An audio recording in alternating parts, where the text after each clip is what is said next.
So I greet you all in the name of Jesus from the Burning Lamp Ministry, and special welcome to all those who have joined us for the first time. And what a joy it is that such a big church we are becoming day after day as we meet on the technology, on the Zoom, and brothers and sisters across the boundary, we all are sitting to worship the Lord. So we just want to thank God. I want to thank God, and also I want to thank all of you for uh, praying for the Burning Lamp Ministry, and God is helping us to proceed with His grace and strength. It is not what we can do, but it is who God is and what God has been doing for us. So just we want to thank God for that. And as we begin today's message, I just want that all of us, we remember that yesterday was Indian Christian Day, a great day for the history of Christianity in India, that after many years, that this day was considered to be called as Indian Christian Day. And we all remember Saint Thomas, who came to India. And Saint Thomas is the one uh, who was one of the disciples, and he landed in Kerala in the year 52 AD. And he served the Lord with all the commitment. The doubting Thomas became a powerful Thomas. He touched many lives. Also, it says that he planted 7 churches. And he was so powerfully used by our Lord. And then he was assassinated. He was killed on the 3rd of July in 72 AD. And then when I was thinking why he was killed, it is because people, those who did not want the faith of Christianity or the message of Christianity or the power of the gospel to reach out to our land, they wanted to stop it.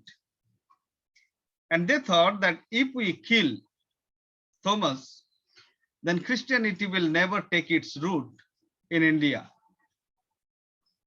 But the opposite happened.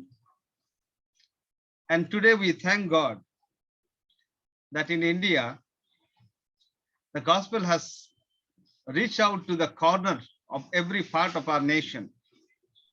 And we are officially 2.4% population in India, but unofficially it is said around 5.4%. Just 1%, because of the cause of the gospel, because of his death, we see that the blood of the martyr is the seed of the church, and that is what happened.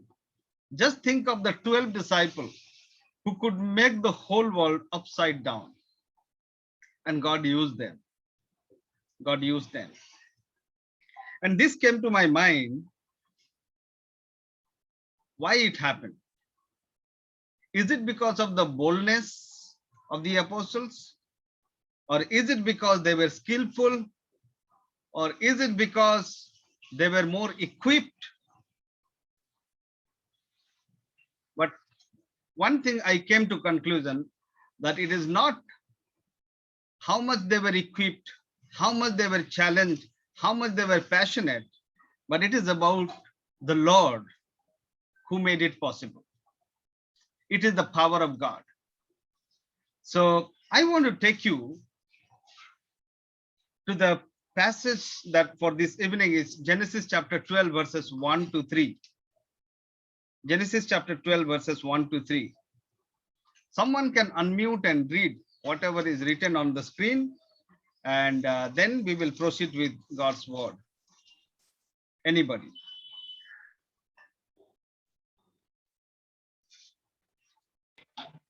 I'm reading, Pastor. Yes. Yeah. The Lord had said to Abraham, leave your country, your people, and your father's household, and go to the land I will show you. I will make you into a great nation. I will bless you. I will make your name great, and you will be a blessing. I will bless those who bless you, and whoever curses you, I will curse. And all peoples on earth will be blessed through you. Amen. Amen. Amen. Praise the Lord. This is the word of God, and may God help us in understanding the deeper meaning of this word. And you can find that the word I will has been highlighted and underlined just to make us understand it is God who promised us to bless us. It is God who makes things grow. It is God who said, I will make you a great nation. I will bless you. I will make your name great, and you will be a blessing. I will bless those who bless you. And whoever curses you, I will curse. And all people on earth will be blessed through you. This is God's word. This is what God's covenant. As we were reading from Psalm 111, 2 times it is repeated that He is a covenant keeping God. And my dear brothers and sisters, this evening, as we come together to worship, as we come together to listen to the word of God, let's remind ourselves that we are the covenant people. We are the covenant people. We are going to think about this evening. As I was preparing this message, I could not move further because the Lord started pouring out His wonderful plan. The Lord started making us understand that God can really do wonderful thing in our life when we are His covenant people. আমরা তার প্রজা, যাকে প্রভু ভালোবাসেন, যাকে প্রভু চুক্তি করেছেন, covenant people. We are the covenant people. Let's all tell ourselves, I am a covenant person. The Lord has made a covenant to me, and I just want to take you today to the covenant. What is a covenant? Let's look into a covenant. You can, if you look into the dictionary, you will find 2 words. One is a covenant, one is a contract.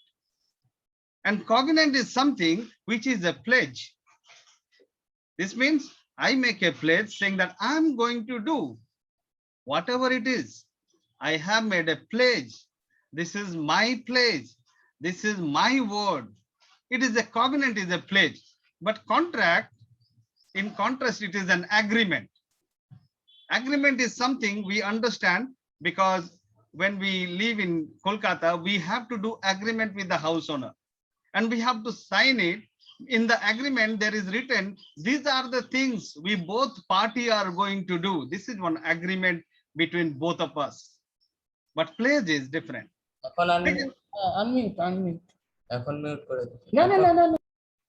And secondly, we also see that covenant is a promise.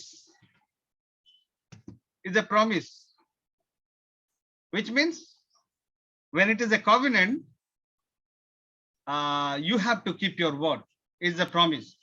But when it is a contract, it is a condition apply. Condition apply means if this condition happens, then this will happen. If this condition is not happening, or you are not obeying the condition, then this agreement is invalid. So promise is different, and contract or condition apply is another side. The other thing is seal. Covenant is always sealed, means it is a complete one. It is something that we need to, we can trust. It is a seal, is a covenant. But contract is a sign. You sign it and say, okay, if this works, it is okay. And if it doesn't work, agreement is invalid. Agreement is invalid. But dear friends, our Lord makes a covenant. Even, you know, when we make a covenant as a married person, when we get married, that time we also do a covenant. It is not a contract. That means I give my pledge, I promise, I seal it. Think about this. Covenant is something, pledge, promise, seal, and contract is something, agreement, condition applies, sign. Nowadays, people more into contract than a covenant. But our God is a God who keeps his covenant, who remembers his covenant, who promises, who seals. And that is what we see here. You know, in the Bible, you will find 5 types of covenant. The first one you can see as a Noahic covenant that you find in Genesis chapter 9, verse 11. And I establish my covenant with you that never again shall all flesh be cut off by the waters of the flood, and never again shall there be a flood to destroy the earth. That's a covenant. The first covenant is Noahic covenant. The second covenant is the Abrahamic covenant, that is Genesis chapter 12, verses 1 to 3 that we read today. The third one is a Mosaic covenant, that God gives a covenant to Moses. Now, therefore, if you will indeed obey my voice and keep my covenant, you know, what happened with the Abrahamic covenant, there was, the Lord said, I'm going to do this. But the people were so sinful. People were doing so many sinful ways. They were going astray from the Lord. Then the Lord said, no, no, no, no, no. You have to obey this. If you obey my voice, I'll keep my covenant. And then you shall be a special treasure to me above all people. For all the earth is mine. And you shall be to me a kingdom of priests and a holy nation. This covenant that we see is a Mosaic. Then comes Davidic covenant. Then we see here Davidic covenant. And in the Davidic covenant, we see 2 Samuel 7:12 to 17. Your house and your kingdom shall be made sure forever before me. Your throne shall be established forever. So we know that this covenant was also fulfilled. And finally, we see new covenant, Jeremiah 31:31 to 34. Behold, the days are coming, says the Lord, when I will make a new covenant with the house of Israel and with the house of Judah. I just want to take you to through all these thing, which is a kind of a mystery which the Lord wants to reveal to us, that we are people of covenant. Abraham believed, and if we go further, we find that why it was considered that Abraham became the receiver of the covenant. And how did he receive his covenant? How did he do that? And the Bible says in Genesis chapter 15, verse 6, Abraham believed Jehovah and he accounted it to him as righteousness. Abraham believed Jehovah. And then also, if you look to the New Testament, in many places you find that the same covenant is mentioned. In Galatians chapter 3, verse 6, Abraham believed God and it was credited to him as righteousness. And that is what the sign of a covenant people. What is the sign? That he believed. He believed. He had faith. So the first thing that I want to tell you, friends, that when we are a covenant people, we are people of faith. We believe that the Lord has promised. We believe the Lord has made a pledge. We believe that Lord has sealed with his promise, and he said that I'm going to do it. I'm going to do it. This is my promise. Ye mera wada hai, main aapke saath karunga. That is what the Lord says when he makes a covenant. And you know, look at this one, Galatians chapter 3, verses 7 to 9. What we find here is that it's mentioned, therefore know that only those who are of faith are sons of Abraham. Now, I just want to take you to that thought, why the covenant given to Abraham is applicable to me. Why do I think that God made a covenant to Abraham maybe 4,000 years back, and how that is applicable to me? But the Bible says in Galatians chapter 3, verses 7 to 9, therefore know that only those who are of faith are sons of Abraham.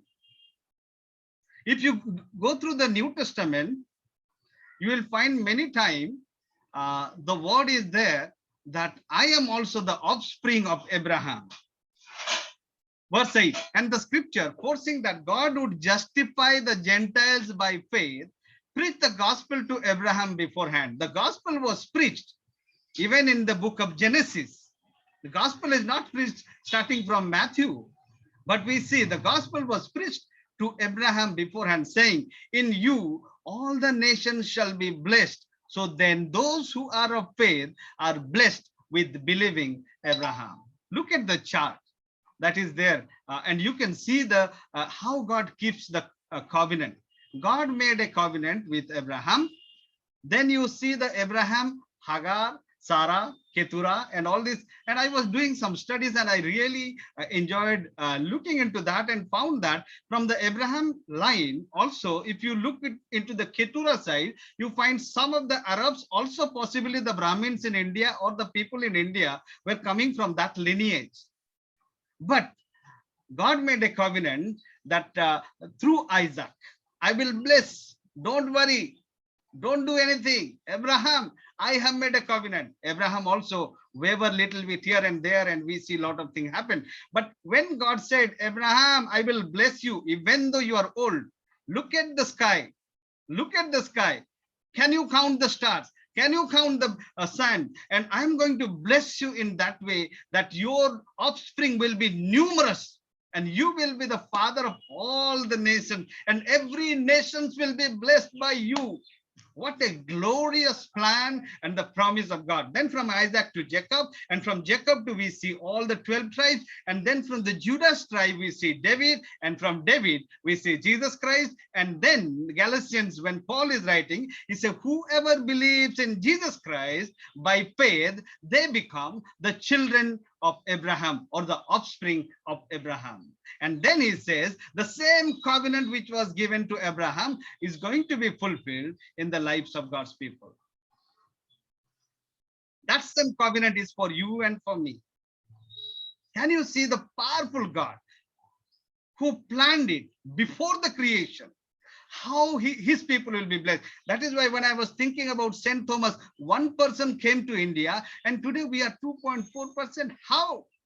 It is because of God who made a covenant that wherever you go, I will bless you and I will multiply you. Fill this earth. That is what even given to that covenant was given to Adam, and the commandment was given to Adam. Adam, I bless you. Fill this earth with God's people who will know the Lord and who will worship the Lord. Look at Abraham's covenant. Even there also God says, I'm going to bless you and you fill this earth. Even in Matthew 28, 18 to 20, again, Jesus, before going to the heaven, he is saying that I will bless you and I will bless to the whole earth. Everyone will be blessed by you. Go to the whole world and preach the gospel. Today, people do not know.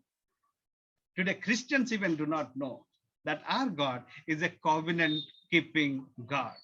He has made a covenant with you and with me through the blood of Jesus Christ. We are the offspring. Romans chapter 1, verses 16, 17. Paul boldly he is writing, saying, for I am not ashamed of the gospel of Christ, for it is the power of God to salvation for everyone who believes. Everyone who believes. For the Jews first, and also for the Greek. Jews and Greek and everyone. For in it the righteousness of God is revealed. From faith to faith, as it is written, the just shall live by faith.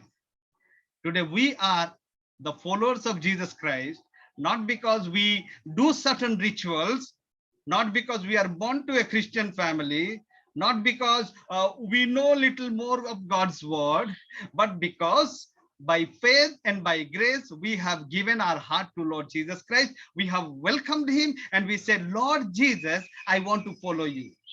I believe in you. That is the gospel of Christ. The gospel of Christ is that he came down to his own people. He died for our sins. He was buried and he raised again, and he was ascended to heaven. Now he is with the Father, and I believe in that sacrifice that Jesus Christ died for my sin, and because of that I accept Lord Jesus Christ as my Lord and my Savior, and I become a people of God's covenant.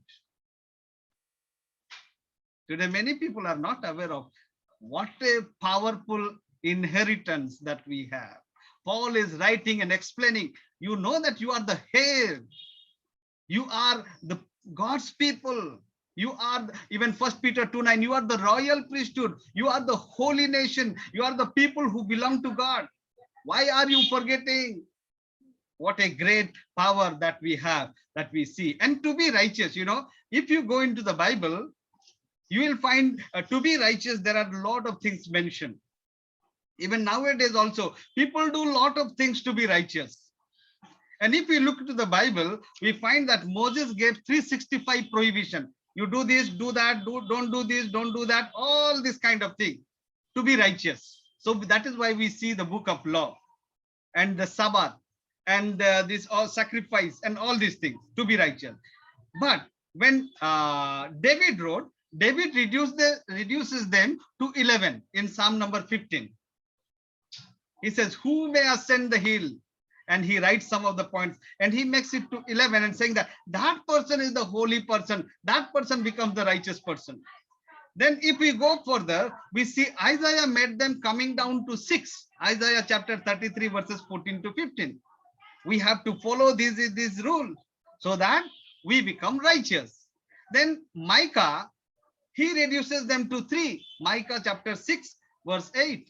Where he says that what the Lord requires of you, O man, he loves justice, he loves mercy. He just confined it to just 3 points. But praise God that Habakkuk condensed them all the 365 to 1. That is Habakkuk 2:4.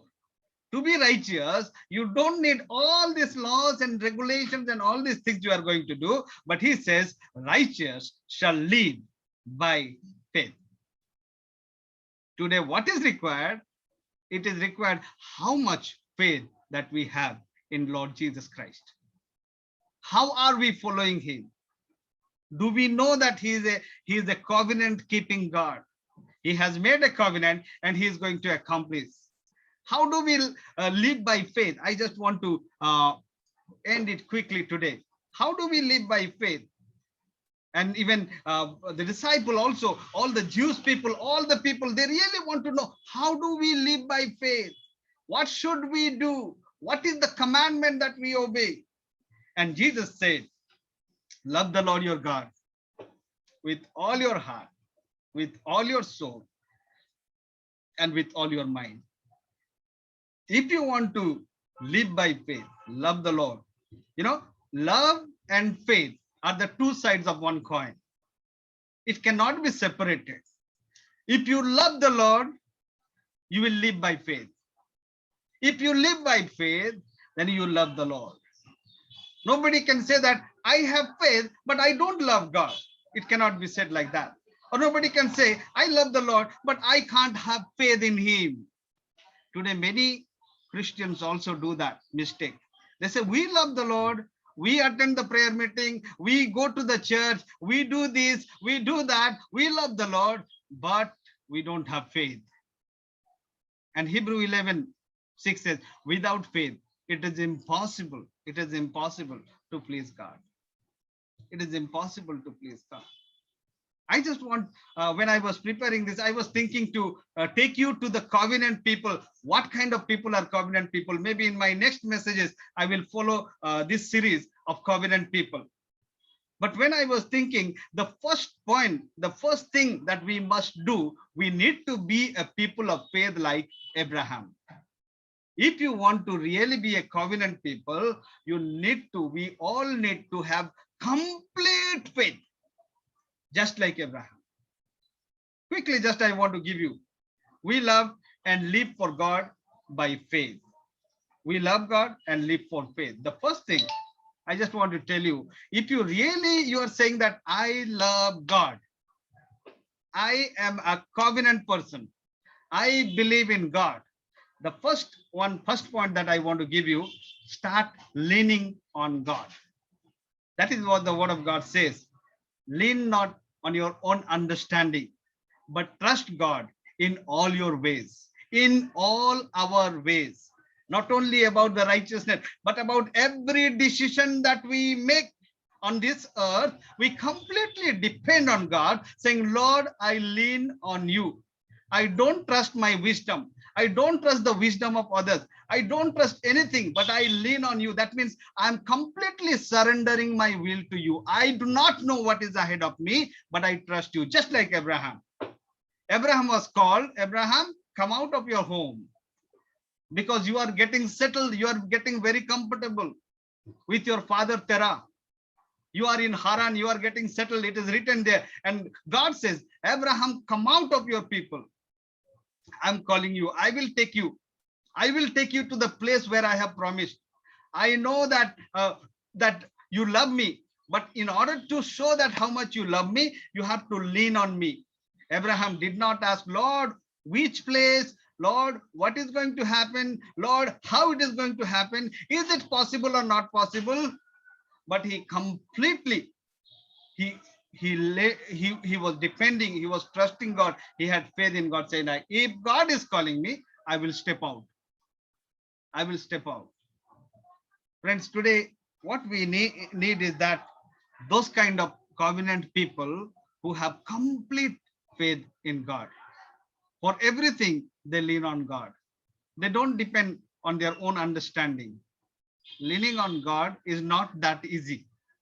Not that easy. Think about Peter and the disciple there in the boat. And Peter says that Jesus is walking on the water.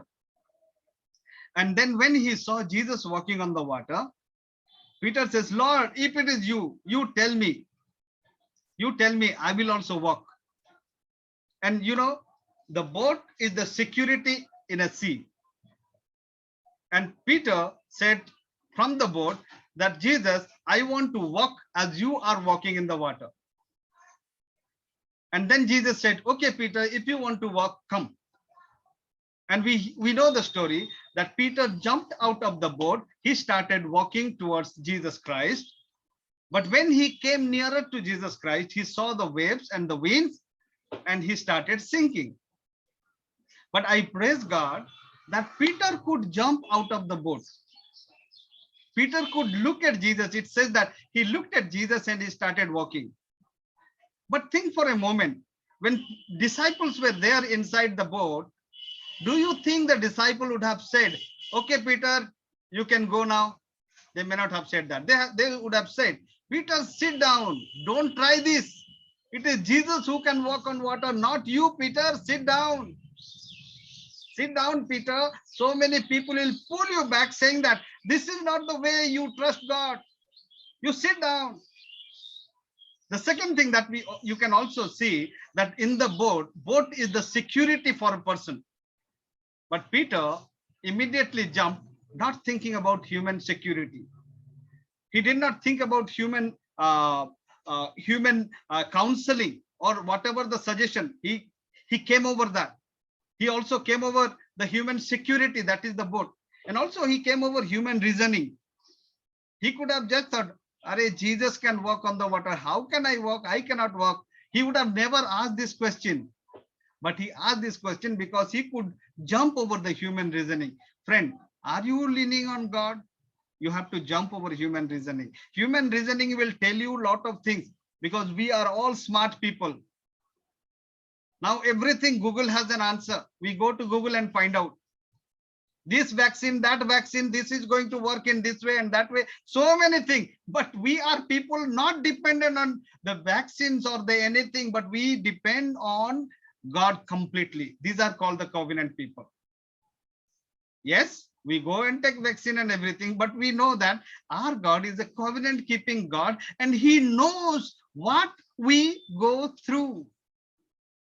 If he has made a covenant, he absolutely understands. Leaning on God is the first point. If you say, I'm a covenant people, I'm a covenant person, and God has called me, then you will, first thing we will do, we will lean on God. And second thing we'll do, we will be obedient to God.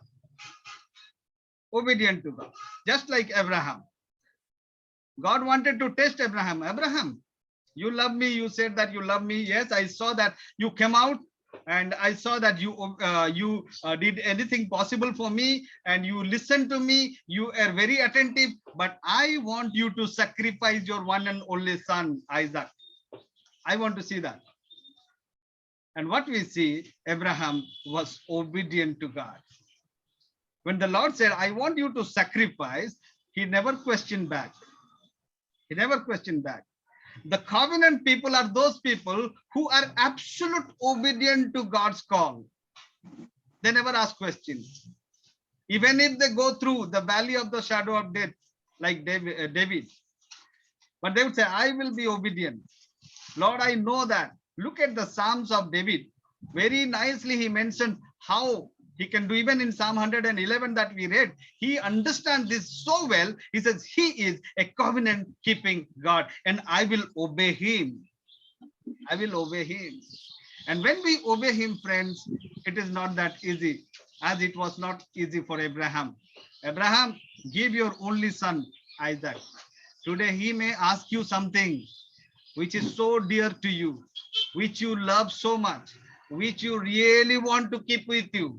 But the Lord say, if you are obedient, give that to me. Your habit, give that to me. Your money, maybe I need you, give that to me. And the Lord would make us understand, and God will look into our heart, how much we obey. Yesterday we were doing our Bible study at home, and we were reading from the Gospel of John, where John writes about the beloved disciple of Jesus Christ. Then we were questioning among ourselves, how could Jesus say that his beloved was John? Because he is not a partial, the God who do partiality, who never does partiality. He loves everyone same way. Then how can somebody be so lovable? But dear friend, we then discussed and we found out it is not about whom Jesus loves, but Jesus can look into everyone's heart and understand the inclination. Please mark this word. Jesus can look into the heart and understand our inclination, what we are inclined to.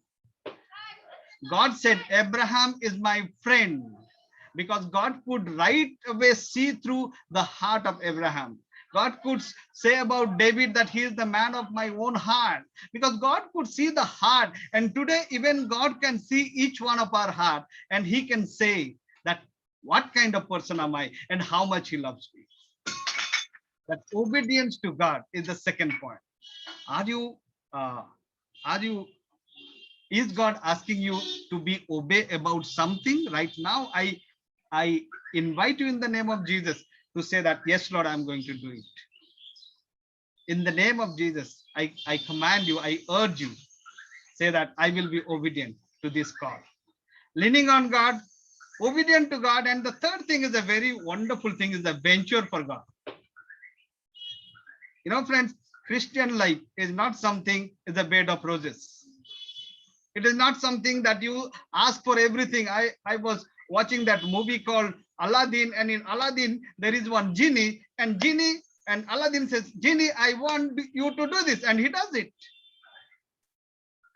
But God's people, our God is not a genie, but he says, walk by faith, not by sight.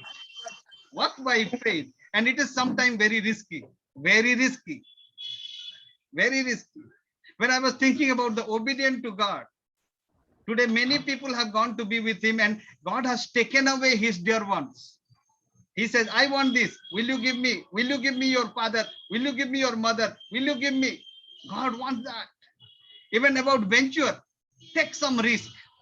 Take some risk. Jesus has given ample of illustration that God's people must take risk. He gave us the talent, 5, 2, 1. And what we do with the talent? Invest it. You are the covenant people. And God is saying, I want to bless you, and through you, I want to bless others. But if we keep quiet, how God is going to bless us? We want to venture it out. We want to take some risk. We want to do something, something different.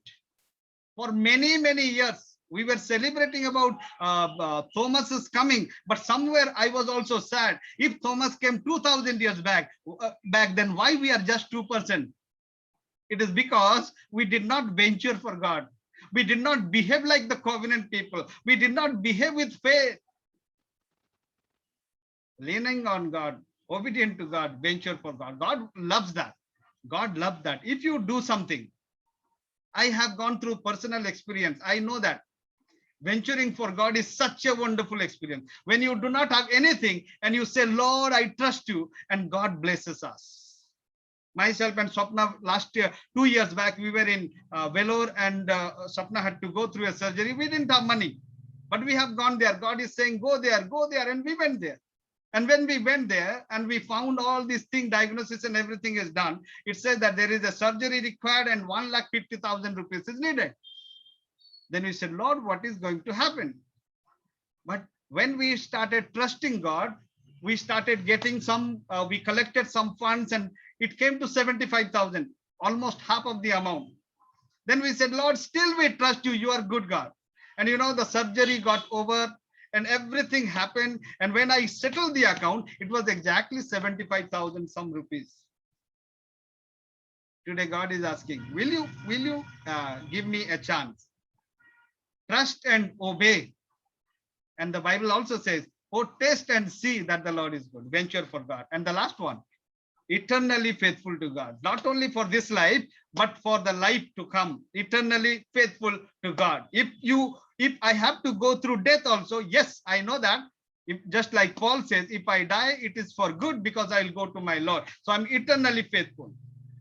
It is not that because of this sickness, this problem, that problem, I said, Lord, are you listening to my prayer? I'm not going to ask that, because I know that I'm a covenant people. I belong to the covenant people. I belong to the people whom God has chosen out of the darkness into his wonderful light. And I'm going to be eternally faithful to God. I will not deny him. Today, many Christians deny God by not saying that I'm a Christian. I believe in Jesus Christ. Jesus Christ is the Lord of my life. Let's be eternally faithful. That is what I just wanted you all to remember. We all can remember with the starting word, beginning word, LOVE, leaning on God, obedient to God, venture for God, eternally faithful to God. The Lord said, Abraham, leave your country, your people, and your father's household, and go to the land I will show you. The first part of the covenant people. Next message will be on what should be a covenant people, what kind of people we must look like. But the first point is, do we have faith? Are we really the covenant people? Are we really the covenant people? Do I love God with all my heart, with all my soul, with all my strength? Do I lean on God or lean on my own understanding, my own wisdom? Do I obey God or I disobey and disbelieve God? Do I venture for God or I say, no, I cannot do that? Today, God is giving you a challenge. Trust me, trust and see, taste and see, know that I am God. Know that I am God. You belong to me and I belong to you. And eternally being faithful to God.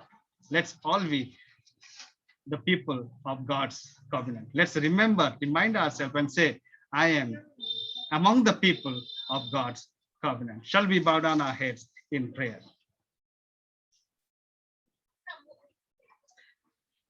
Gracious Heavenly Father, we thank you, praise you, glorify your holy name, King of kings and the Lord of lords. You have loved us so much that you made a covenant. You made a covenant, not a contract. And Lord, you said that you will bless us, and through us, you'll bless the whole people of the earth. What a privilege, Lord. Through our Lord Jesus Christ, whoever had faith, they were considered righteous. And the righteous shall live by faith. Help us, Lord, to be faithful. Help us to lean on you. Help us to obey you. Help us to venture for you. Help us to eternally remain faithful to you. Thank you, Lord, for hearing my prayers. In Jesus' name I pray. Amen.